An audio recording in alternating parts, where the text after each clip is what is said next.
स्वामी, मुझे सुर असुरों के बीच होने वाले एक महासंग्राम के होने का आभास हो रहा है। वो असुर जिन्हें किसी भी अस्त्र या शस्त्र से नहीं मारा जा सकता, जिन्हें त्रिदेव भी कोई हानि नहीं पहुंचा सकते, जो सदियों तक एक प्रकार से अमर और अजय हैं।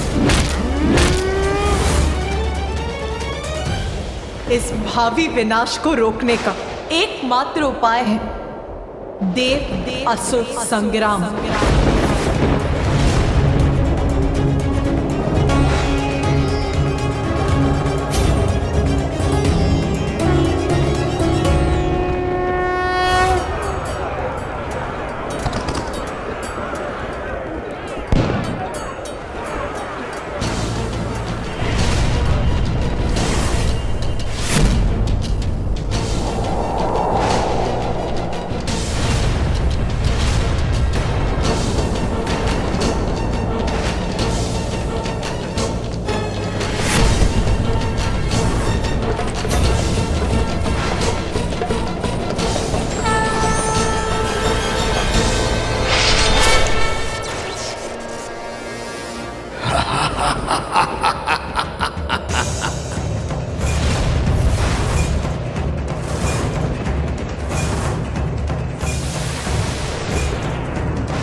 असुरों द्वारा आरंभ होने वाले इस युद्ध से सर्वत्र हिंसा और विनाश मचेगी।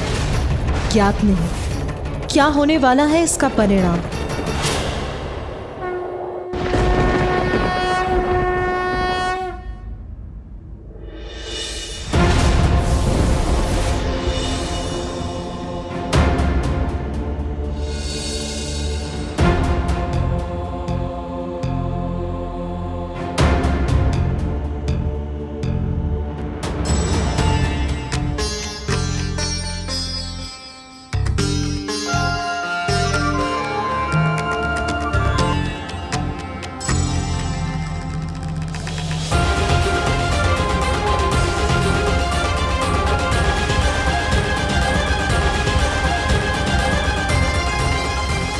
आप सभी के यहां एकत्र होने का कारण ज्ञात है मुझे।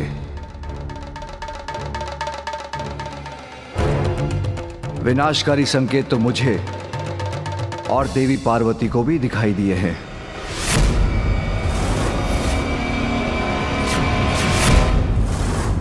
मूषिक असुर एक ही असुर था, किंतु इस बार जैसे असुरों की संपूर्ण सेना हम पर आक्रमण करने वाली है। किंतु प्रभु, कब तक हम इस प्रकार निरंतर असुरों के आक्रमण सहते रहेंगे? कब तक हम उनके भय से त्रस्त रहेंगे? हमने सिंदूरा को पराजित किया,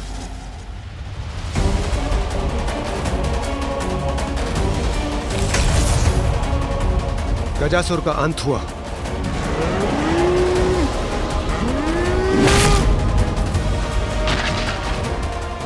किंतु एक असुर नष्ट होता नहीं, दूसरा असुर उसके स्थान पर खड़ा हो जाता है। प्रभु, क्या इस आतंक के चक्र से हमें कभी मुक्ति प्राप्त हो सकती है? आतंक का नहीं देवराज, ये चक्र तो समस्त सृष्टि का है, जहां सदा अच्छाई और बुराई के मध्य वर्चस्व की लड़ाई चलती रहती है। इसलिए देवता हैं तो असुर भी हैं, क्योंकि विनाश से ही सृजन संभव है। किंतु हमें अपना धर्म निभाना है, इस दुष्टता का अंत कर संसार की रक्षा करनी है। सत्य है महादेव, किंतु जब भी असुरों का आक्रमण होता है, निर्दोष जीवन क्षतिग्रस्त होता है। और प्रभु, अभी तक तो हम असुरों को पराजित करने में सफल रहे, किंतु सदैव ऐसा होगा ये कौन कह सकता है। संभव है अगली बार हमें दुष्टों की दुष्टता के समक्ष घुटने टेकने पड़े। और प्रभु, इन असुरों के आक्रमण से सर्वप्रथम मैं ही प्रभावित होता हूं और उनका सर्वप्रथम लक्ष्य होता है स्वर्ग।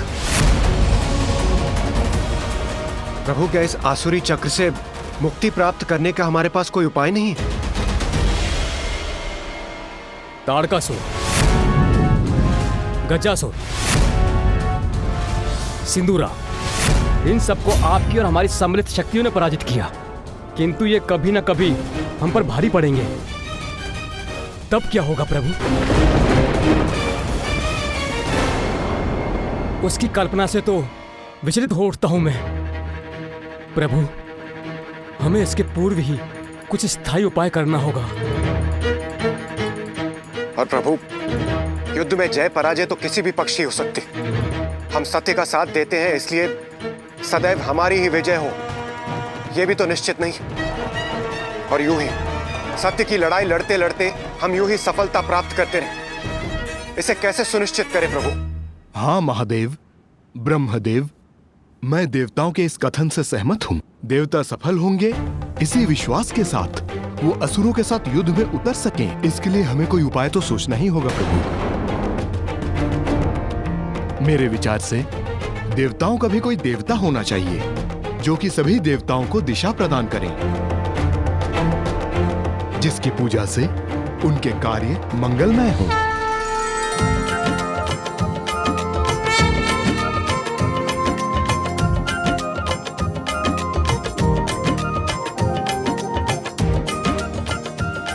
देखा, मैंने कहा था ना मूषक जी, हम सफल होंगे।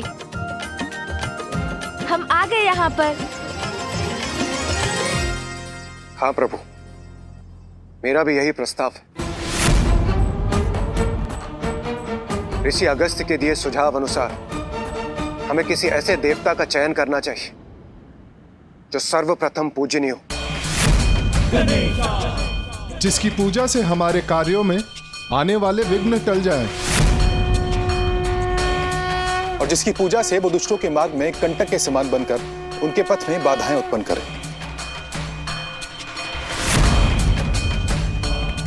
मैं भी सहमत हूं। हमें ऐसे देवता का चयन करना चाहिए जो प्रथम पूज्य हो, जो देवताओं का विघ्नहर्ता ही नहीं, असुरों का भी विघ्नहर्ता हो।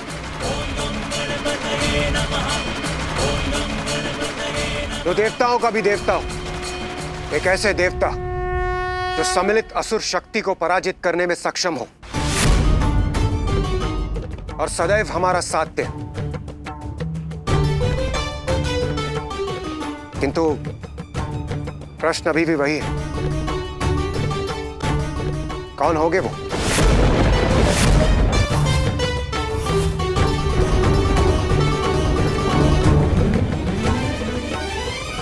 जो देवताओं के विघ्नहर्ता और असुरों के लिए विघ्नकर्ता हूँ, जो देवताओं के भी देवता हूँ। असुरों के भी देवताओं का देवता हो, देवताओं के विघ्नहर्ता और असुरों के भी विघ्नहर्ता, असुरों के भी विघ्नहर्ता, देवताओं का देवता हो, देवताओं के विघ्नहर्ता और असुरों के भी विघ्नहर्ता हो, तो देवताओं के भी देवता हो। शांत हो जाइए प्रभु। मेरे विचार से इस महत्वपूर्ण उपाधि पर स्थित होने वाला हम देवताओं में से ही कोई होना चाहिए।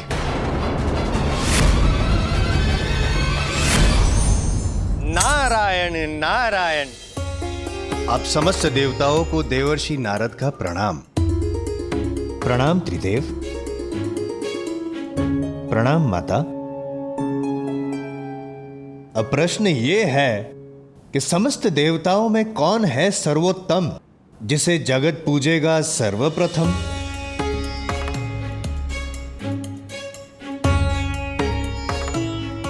नारद विचार मग्न। कठिन है। नारायण नारायण नारायण नारायण नारायण। मेरे विचार में इसका उत्तर है अत्यंत सरल। प्रथम पूजनीय देवराज इंद्र ही होने चाहिए।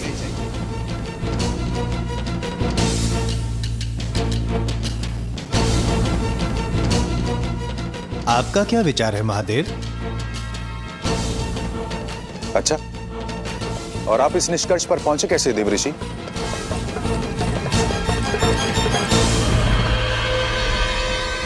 नारायण नारायण, देवराज इंद्र हैं, समस्त देवताओं के अधिपति।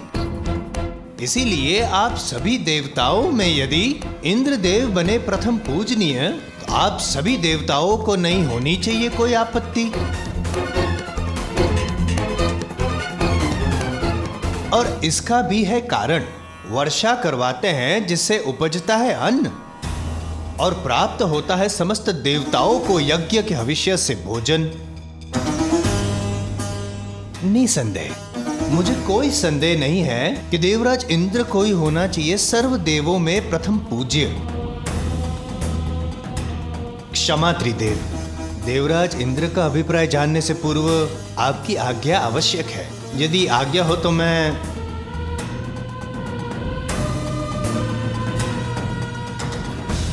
आपका क्या अभिप्राय है देवराज इंद्र? देवऋषि नारद के मत से मैं सहमत हूं। यदि आप सभी को स्वीकार हो तो। नहीं नहीं,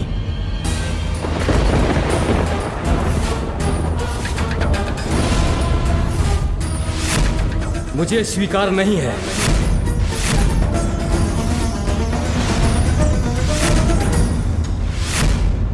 बिना मेरे किसी भी देवताओं को यज्ञ का हविष्य कहां प्राप्त होगा देवर्षि नारद जी? अग्नि में आहुति दिया हुआ हविष्य मेरी पत्नी सुहा स्वीकार कर देवताओं तक पहुंचाती है। सत्य वचन।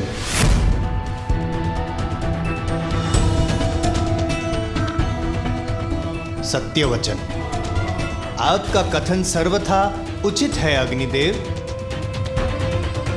क्योंकि बिना अग्नि के हवन का होना तो असंभव है। और अग्नि जो है वो वायु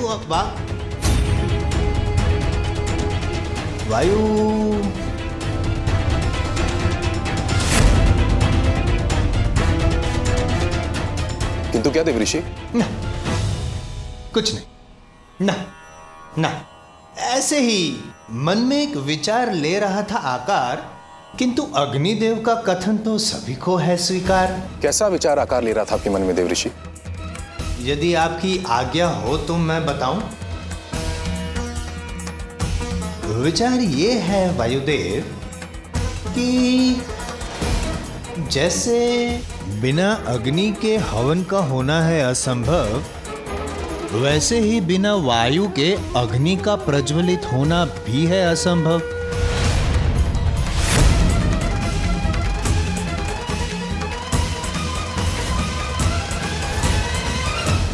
उचित है। हाँ, मुझसे ही तो चलता है जीवन,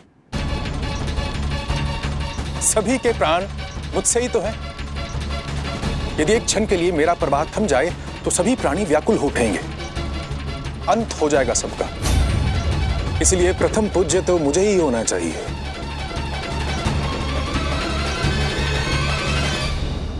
सत्य वचन। प्रथम पूज्य देवता का चयन हो रहा है और आप सभी ने मुझे बुलाया भी नहीं।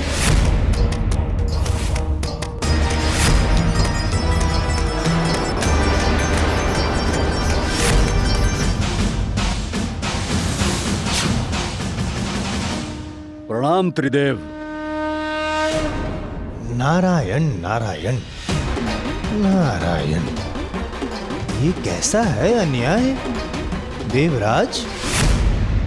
आपने यमराज को सूचित तक नहीं किया। इसमें क्या है आपका अभिप्राय? नारायण नारायण। यदि मैंने अपना कार्य रोक दिया तो संसार से मृत्यु चक्र का अंत हो जाएगा। तब क्या होगा संसार का? आप सबने इसकी कल्पना भी की है।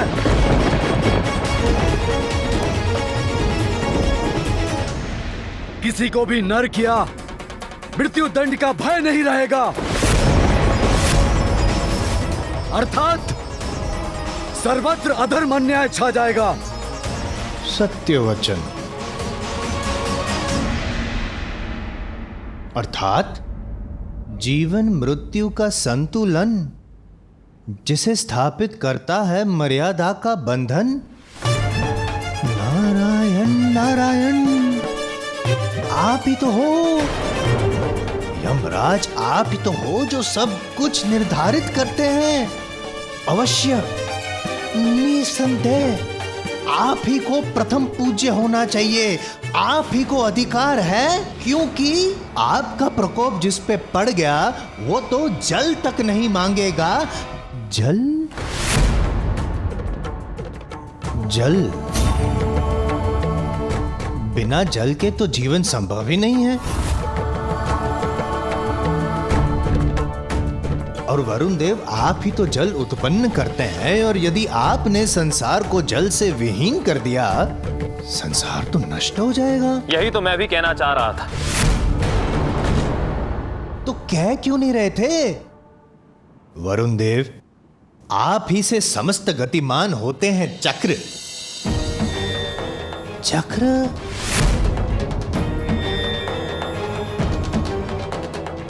काल चक्र? मेरा महत्व तो सर्वविदित है, अब क्या अपने मुख से कहना आवश्यक होगा? कदापि नहीं। हम सबको इस बात का ज्ञात है कि सूर्य देवता तो प्रकाश देते हैं, उससे हो रहित तो जीवन के प्रकाश से हम हो जाएंगे वंचित। इसी कारण सूर्य देवता प्रथम पूज्य,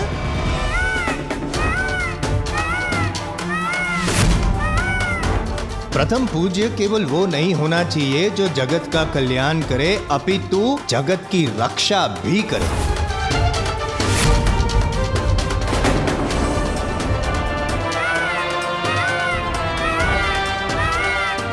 रक्षा अर्थात रक्षक, योद्धा। माता पार्वती, आपको तो ज्ञात ही होगा, आज देवलोक के पास स्वर्ग है तो केवल कुमार कार्तिकेय के कारण। कुमार कार्तिकेय यदि, कुमार कार्तिकेय आप ही का स्मरण कर रहे थे और आप आ गए। प्रणाम।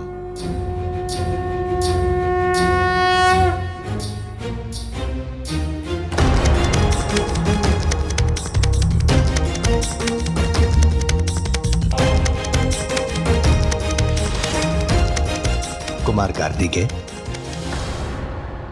इन्होंने ही ताड़कासुर का वध करके किया उसे कथित। इसीलिए देव सेनापति कार्तिकेय भी प्रथम पूज्य की उपाधि पे हो सकते हैं स्थित, है ना पार्वती माता?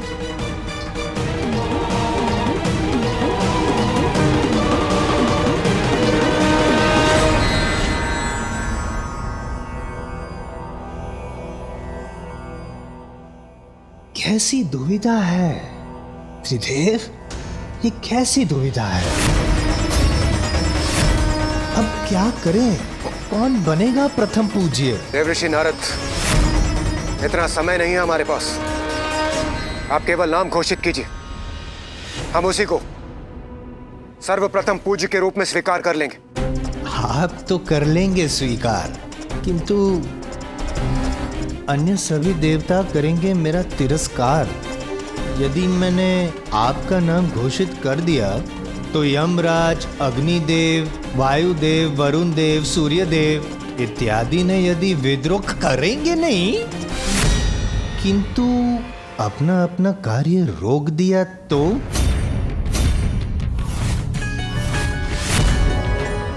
यदि ऐसा हुआ तो नारायण नारायण, संसार नष्ट हो जाएगा, और इसका भार मैं कैसे करूं स्वीकार? वो सब मुझे ज्ञात नहीं, किंतु यदि मेरा चयन नहीं हुआ तो मैं अपना कार्य रोक दूंगा। मुझे प्रथम पूज्य नहीं बनाया तो मैं अपना कार्य नहीं करूंगा। यदि मुझे प्रथम पूज्य नहीं बनाया गया तो मैं भी अपना कार्य रोक दूंगा। मैं भी अपना कार्य रोक दूंगा। मुझे प्रथम पूज्य नहीं बनाया गया तो मैं भी अपना कार्य रोक दूंगा। मैं भी अपना कार्य रोक दूंगा। मैं शनिदेव हूँ, मुझे होना चाहिए प्रथम पूज्य।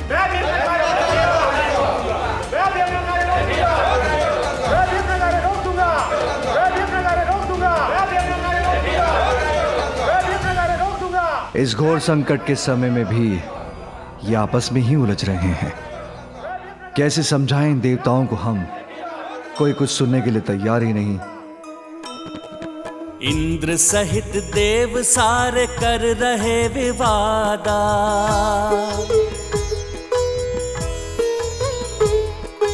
प्रथम पूज्य देवता का सब ही करे दावा।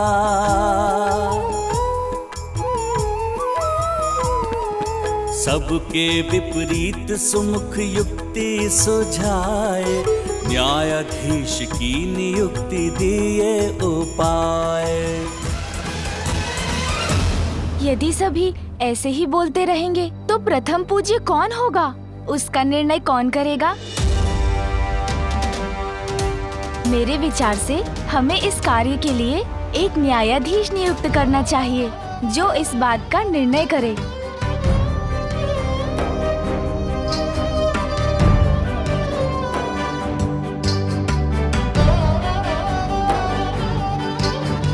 गजानन कदाचित उचित कह रहे हैं। आप ही बनिए न्यायाधीश और आप ही नियुक्त कीजिए। आप ही कीजिए श्री हरिनारायण। मैं अकेला ही नहीं, हम त्रिदेव ब्रह्मा, विष्णु और महादेव, हम तीनों मिलकर निर्णय लेंगे कि आप सभी देवताओं में प्रथम पूज्य कौन होगा।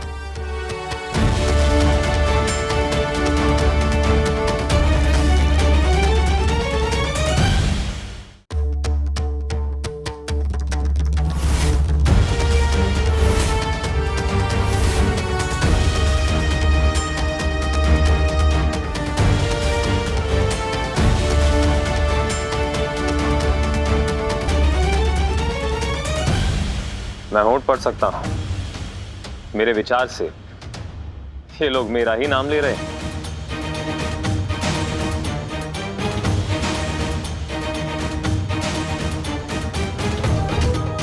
प्रथम पूज्य वही होगा जो योग्यता में सबसे श्रेष्ठ होगा, और इसका निर्णय तो आप सभी के मध्य एक प्रतिस्पर्धा से ही हो सकता है।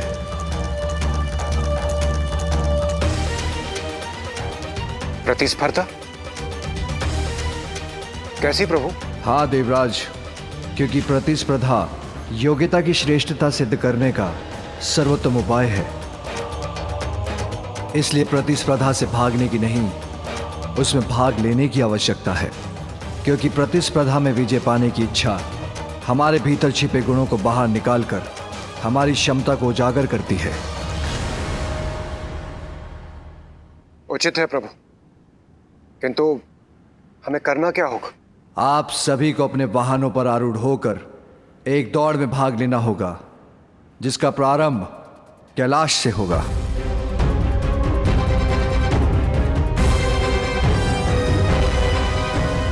अरे वाह, अपने अपने वाहन पर बैठकर दौड़।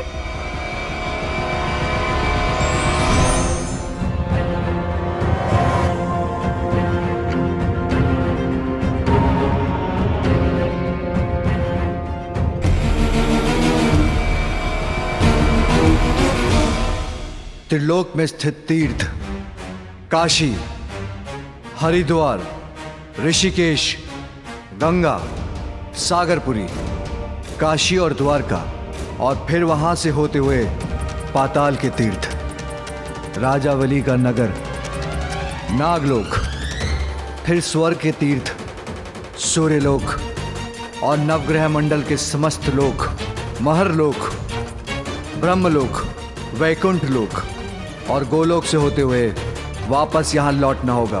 किंतु ये कैसे ज्ञात होगा प्रभु कि इन तीर्थों को सभी ने छुआ है? कोई विजय की लालसा में बिना इन तीर्थों पर गए लौट आए तो? ऐसा नहीं होगा अग्निदेव। इन स्थानों की परिक्रमा कर वहां का एक तत्व लेकर आना होगा आपको, जो सर्वप्रथम कैलाश लौटेगा वही प्रथम पूज्य देव बनेगा। इस प्रतिस्पर्धा के लिए मैं तैयार हूं। मैं भी तैयार हूं त्रिदेव। मैं भी तैयार हूं। हाँ, मैं भी तैयार हूं। मैं वरुण देव, मैं भी तैयार हूं।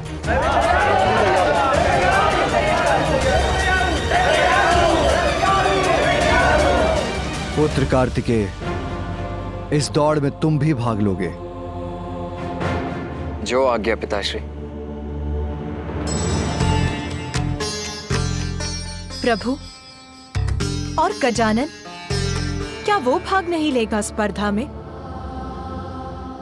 अब तो मेरे पास भी मेरा वाहन है।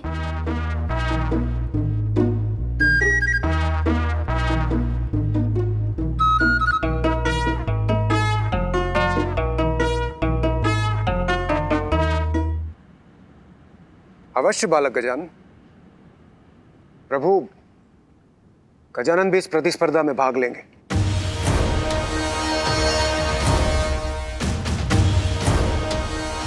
कल प्रातःकाल इस स्पर्धा का आरंभ कैलाश से होगा। नारायण नारायण।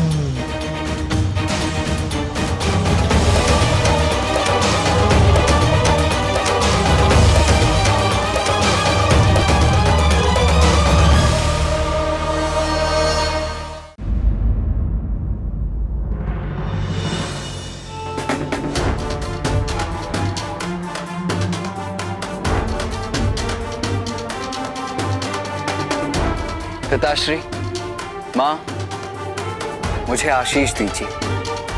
मैं इस प्रतियोगिता में सफल हूं।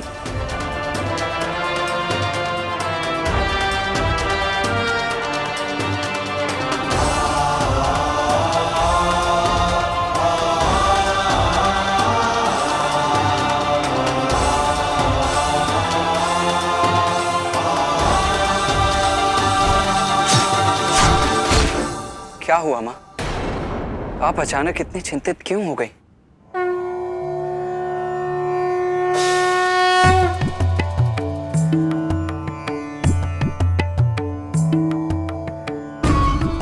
पुत्र, देवताओं और असुरों के मध्य देवासुर संग्राम के रूप में अच्छाई और बुराई के मध्य जो निर्णायक स्पर्धा होने वाली है,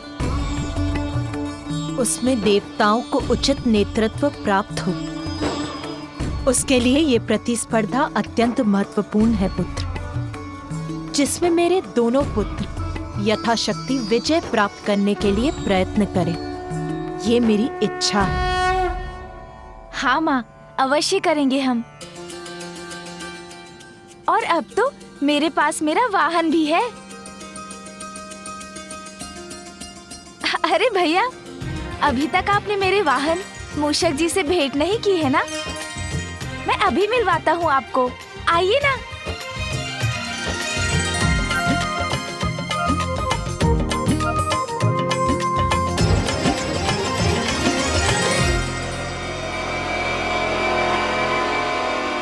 ये है मेरे वाहन मूषक जी।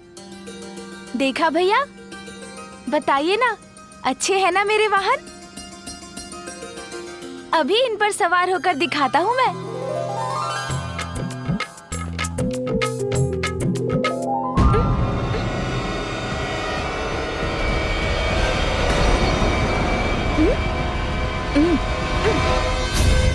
उठिए मूषक जी, उठिए।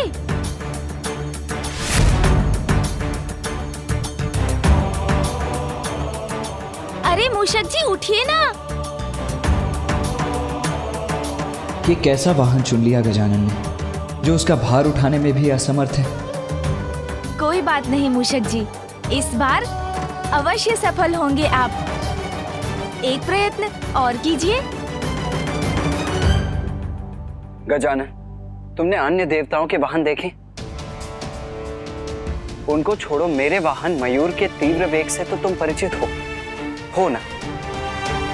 उनसे तुम्हारा ये वाहन कैसे स्पर्धा करेगा? तुम्हें अभी एक दूसरा वाहन चुनना होगा। पुत्र कार्तिकेय,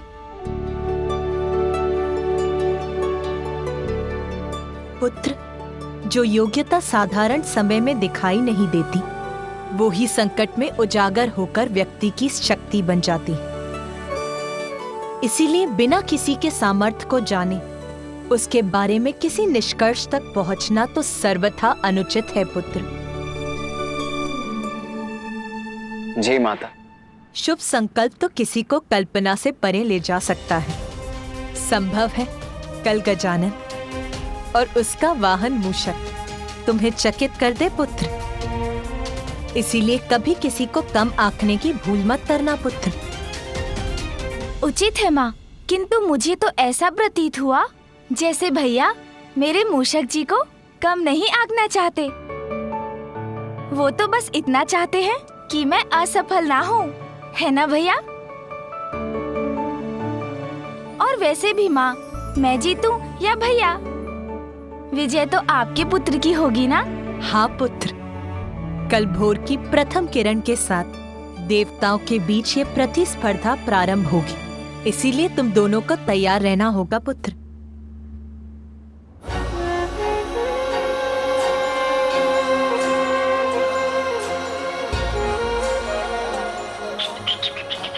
मुझे क्षमा कर देते। यदि मुझसे योग्य वाहन होता तो आप अवश्य विजय पा सकते थे। किंतु मेरे कारण कदाचित आपको पराजय का मुख ही देखना पड़े।